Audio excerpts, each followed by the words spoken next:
just grab my mouse over here.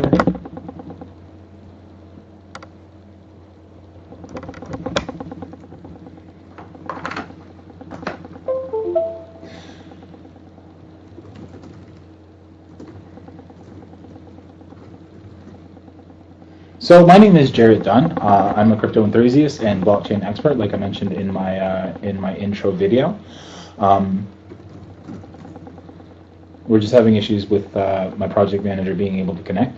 However, we're going to cover a very specific situation, and he can see now, which is great. So let's see if I can get Skype audio on the go with the person who actually hired me on the popular freelancing marketplace to create this Bitcoin bot. He's agreed to let me teach him.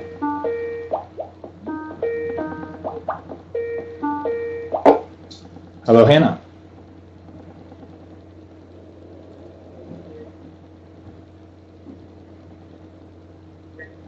Hello, Hannah. We've been having issues getting the live stream and Skype to work at the same time, so we might not be able to pull off the trick that I was looking to do. Hi, Hannah, can you hear? Yeah, I can hear you. Can you hear me? Yeah, I can hear you this time. That's great. That's awesome. So I think the live stream is on. We're about to start coding here.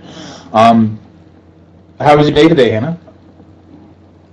Pretty good. How's yours? That's good. Mine's fantastic. So the goal for today is that we're going to cover some of the topics in the curriculum that I've outlined, and hopefully get forward in starting to code Hannah's bot. Basically, the idea was that there was an indicator on here. Let me share my screen with Hannah because I'm going to be teaching him as we go. And then can everybody let me know if the quality is still good on the live stream there, Peter? Anyway, so Hannah, can you see my screen? Yes, perfect. Good stuff. And then I don't know if anybody can hear Hannah because the Skype audio is kind of low.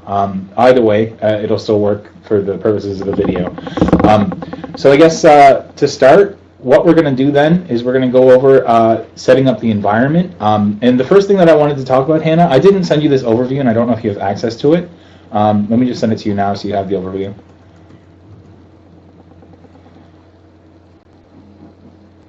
So the very first topic, Hannah, and I think that you'll appreciate this, is actually setting boundaries and expectations in a live contract on a freelancing marketplace.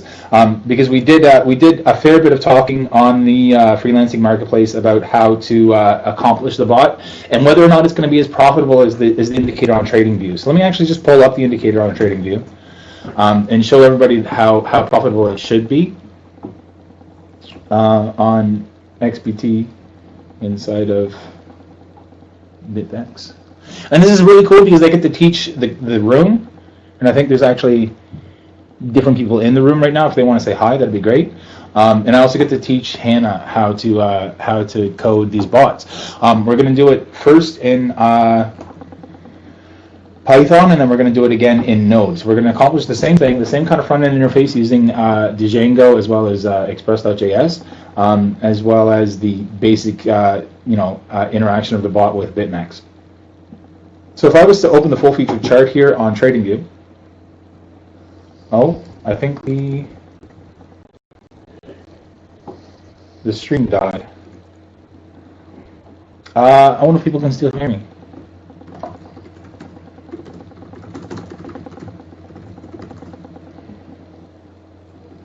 Anyhow, if they can hear me, we're going to go ahead and open up indicators here on TradingView. We might not be able to do the screen share here if what I think is going on. I'm looking for what is it again? It's the momentum strategy. Yep. So here it is right here. We can see actually the net profit has gone up significantly since I looked at it yesterday or the day before. The net profit on this strategy on BitMex is showing 13.5% profit, which is tremendous. The max drawdown was 6.51%. And I guess the stream is fine. That's awesome. So I don't know if I'm actually viewing chat with the people who are here in the stream, but if anybody wants to say hi, they absolutely can. That's all right, Peter. So I think we're good now. So this indicator here on TradingView shows a significant amount of profit on BitMex, and that's why Hannah has contacted me on the freelancing marketplace to recreate this strategy. Originally, he wanted to know if it was possible to use What was that tool called again that somebody mentioned to you? Is it called AutoView? AutoView from is an extension to many brokers. Oh, okay. So it might not even be available on BitMex.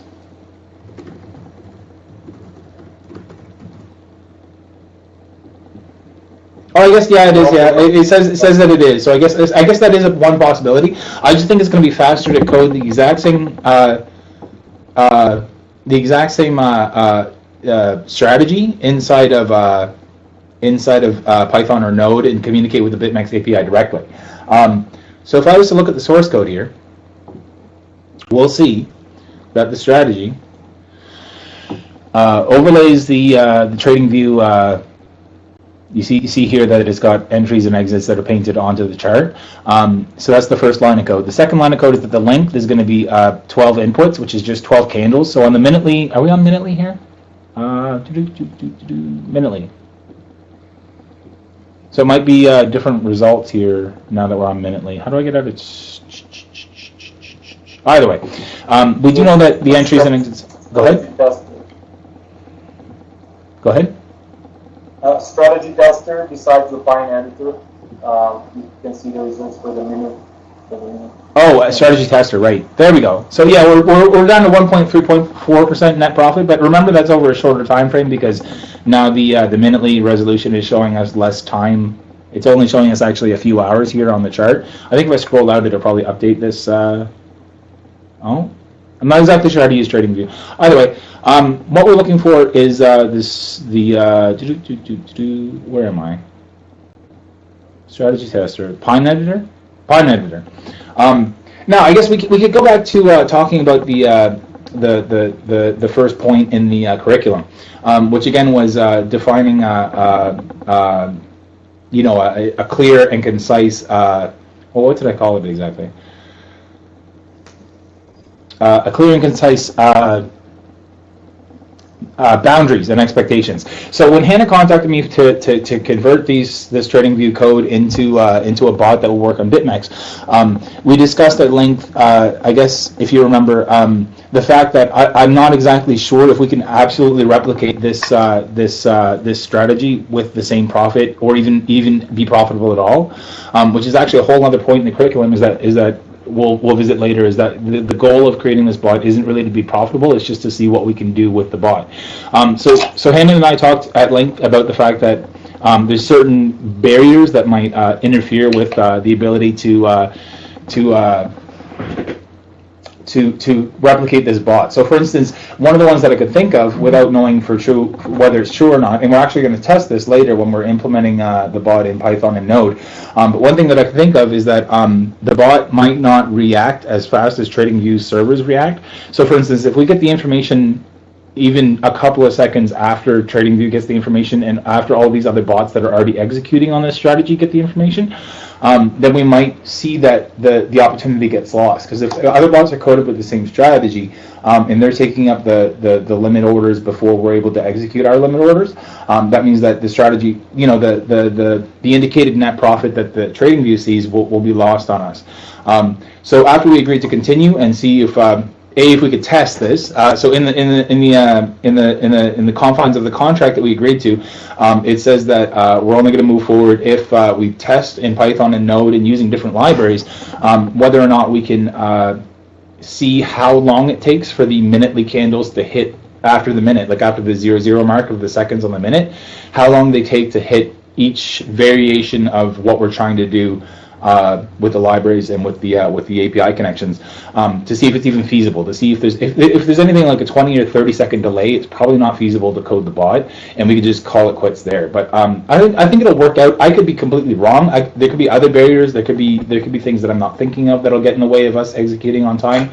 Either way, that's one thing that we did go over in detail, and it's something that can help. And Pitar says everything's good to go and that we're streaming well and that everything's working fine, which is great. So I guess the real takeaway here in the learning objective is that if you're to create an online contract with somebody and you're looking to do work for them, it's very important to know for everybody up front what's possible, what might get in the way, what might not deliver to expectations, just in case there's a disagreement later about the deliverable, right? And Hannah, that made complete sense to you when we went over it, right? Yes. So, I mean, we built in protections for each other to make sure that, you know, money's not wasted if it's not going to end up being profitable or if it's going to be end up to be too slow.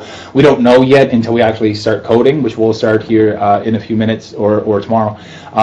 But either way, that's the first part in the curriculum, is just to define clear objectives, boundaries, expectations, and scope really is the word in project management, to make sure that, you know, everybody's liabilities are low, and that the deliverables are expectations that can be met in a feasible situation.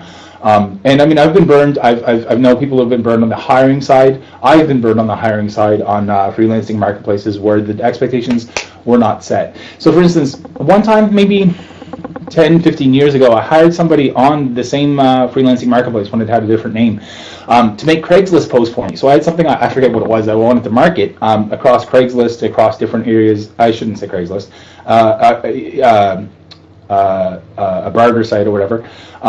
Anyway, so the thing is, I wanted to have advertisements across cities. The person I hired agreed to do it, but they didn't actually put anything on the site where I wanted to see the posts. They just made a website with a bunch of different posts that looked not even anything like it, and then demanded the money.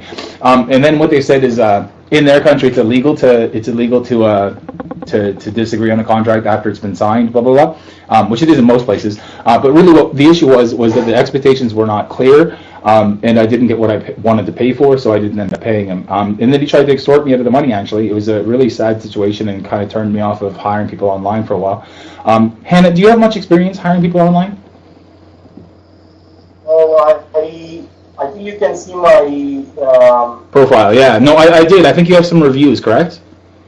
Yeah, the conversation we had, I talked to you. I hiring the best people to do calculations for me as well as web design. Yeah, and you mentioned you had another guy that's experienced in Python, right?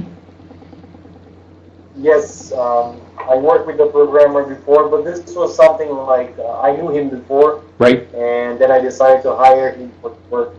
But right. Online it becomes harder, right? It does, and I mean, there's so many issues with. It's really with scope, and that's why I wanted to make this particular point. This is a whole section in our curriculum before we even start to look at code.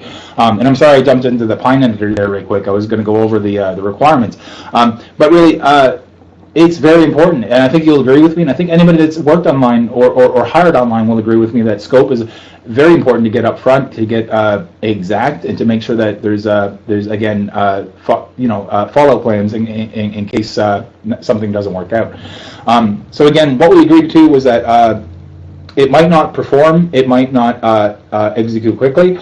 We'll try our best to make sure that we analyze that before we start to get into the meat of the contract and some of the milestones, in case we have to pull out. But if all works out, this should turn out to be a really profitable little bot. And if it does, I might put my own money into it. I wouldn't suggest anybody put money into something without doing further research of their own, and nor will I give investment advice. But we'll see during the course of these live streams. First on the testnet, and then later with Hannah's funds on the live net, what this is going to look like forward testing. There's not really a back testing suite that's in place for BitMex that I know of on Python or on Node. We could create one, but that's a whole other story. But using the testnet, which is BitMex's one of their unique features, it basically has an order book that is filled with test orders. They give everybody, I think, 0.01 Bitcoin to play with in fake Bitcoin, like testnet Bitcoin. It's not even on the real testnet, like the real Bitcoin testnet, but it's just on their servers. And everybody can try their strategies. The only problem with that is that it's not the real order book, which means that it doesn't reflect the actual Bitcoin price. I think they have some kind of bot that makes it look like the Bitcoin price over time. But the problem is that everybody's bots, A, there's really low volume. We can actually look at this. A, there's really low volume. And B, it's not real fun, so it doesn't reflect the actual Bitcoin price. So we have to sign up here. Can I close this? Yeah, I can. Log in. Let's register. Actually, we want the testnet, don't we? Is it testnet.bitmex? And were you aware of the testnet, Hannah? Yes, sometimes I perform some trades on testnet just to see if you. Yeah, that's a really good idea, and it's a good idea for anybody that's coding. When I was originally creating this live stream description, I was saying that I was going to use paper trading in a different whoops, something already exists. Oh, my email already exists. Plus BitMex 123.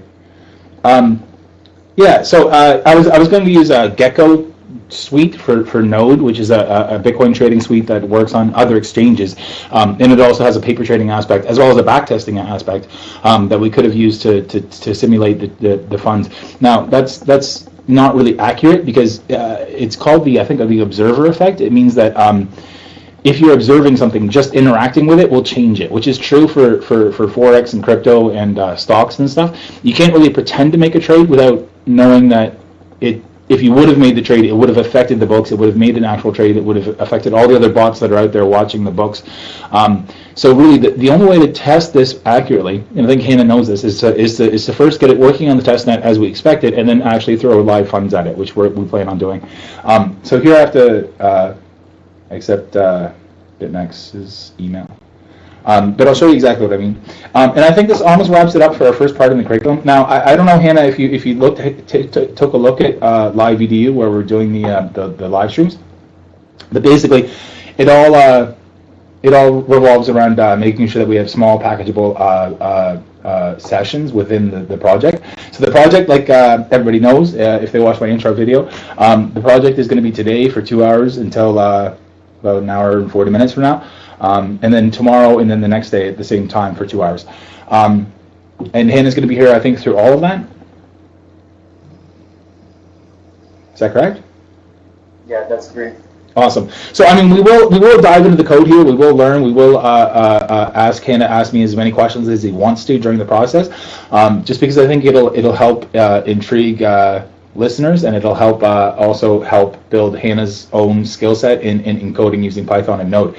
And I think you mentioned you did have some experience with Python. Yeah, very small experience. That's all right. I mean, everybody starts somewhere, right? I mean, like I told you, I'm all self-taught, basically. And if there's one takeaway that I'd like anybody that's listening right now or in the future to take, is that if you run into an issue when you're trying to do this stuff and you're self-learning on your own, as anybody in IT will know, if you can phrase the question correctly enough, there will be a Google result out there that, if not helps you or shows you what to do, it'll point you in the right direction, or at least tell you what to Google to make the question better. So some stuff that's not relevant to it all, but all of this stuff really has been achieved before and discussed before, at least in some kind of variation that you can appropriate to work for yourself. So that's one thing I would tell you, Hannah, and anybody listening, is that if you ever run into an issue, don't panic and don't let it get you down, right? Basically, all of this stuff is good research, and if you have the ability to Google stuff on your own normally throughout the day, then I think you'll be set to do this as well. So just to make this session a tiny bit longer, before we take a break, and Hannah, I hope it's okay with you if we just take a 3 or 5 minute break between these sessions. Again, I sent you the curriculum. The next two, I guess, are setting up the development environment in Node and Python and Windows and Linux. So I actually have these virtual machines here, which are running Windows and Linux, and I got some programs on them already. We'll get into that here when we get into the next session. Either way, what I wanted to look over before we get started is the testnet order book on BitMex. So what we really need to do is open up a live BitMex account and compare them side by side.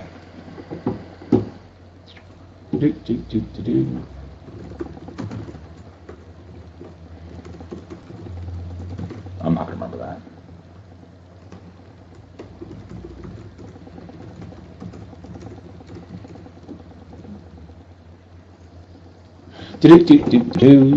And anybody can sign up for BitMex. They don't have a verification process, which means that you could actually deposit and withdraw as much Bitcoin as you want, I think, without verifying your identity. They also allow leverage up to 100 times. And I'll probably sneak BitMex referral link into my live stream notes here by the time I'm done, in case anybody wants to give me some referral fees. Basically, they give referrals a percentage of the fees of people they refer. But the real selling point of BitMex is right here, this 100 times leverage that we can use to accelerate the process of returns, right? So let's say you had $1, you bought a Bitcoin for $1 when it was $1 on this site.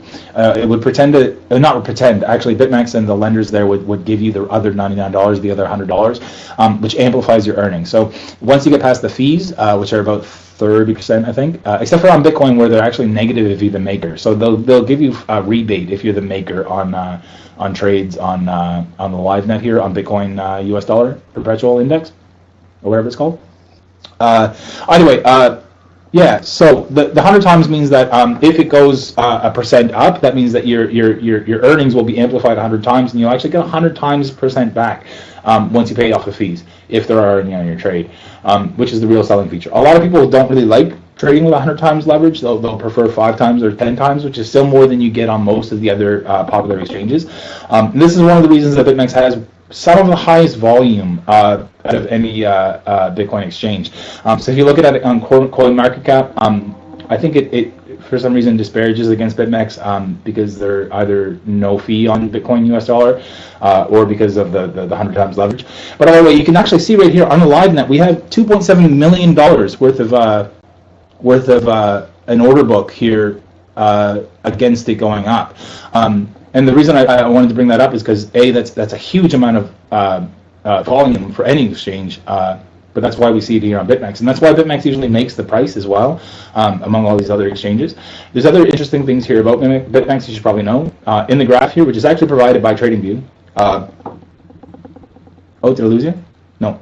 So in the graph here, it actually shows you the average, I think, of 2 other exchanges. I forget which ones they are right now, of the Bitcoin price, or any of the other assets they have here, which is this purple line, which can tell you where other exchanges think the price should be. And as you can see, sometimes it leads a little bit more, a little bit less. It's not really drastic. It's kind of drastic here. Let's change to the 1 minute chart. But yeah, so you can see it's a little bit higher than the price on BitMex, which just means that the people on BitMex are a bit more negative about the Bitcoin price at this very point in time, which could mean one of two things. Either the average is going to come down or the BitMex price is going to come up. But as you see, there's $2.3 million still against it going up, so I don't think it's going to. The volume doesn't really match until way down past where I'm looking at the volume, which is 10, I think, instances. So I think it's probably going to go down, to tell you the truth. Unless, for whatever reason, the average of other exchanges goes up and the people everywhere in the world think it's going up, in which case it'll eventually correct.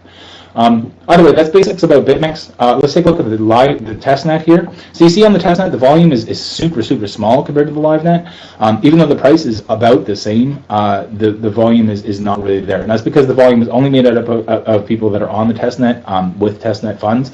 As you can see, I thought I was going to have some funds on the testnet. Why do I not have funds? Do you have funds on the testnet account there, Hannah? Can you repeat the question? Do you have funds on the testnet BitMex account?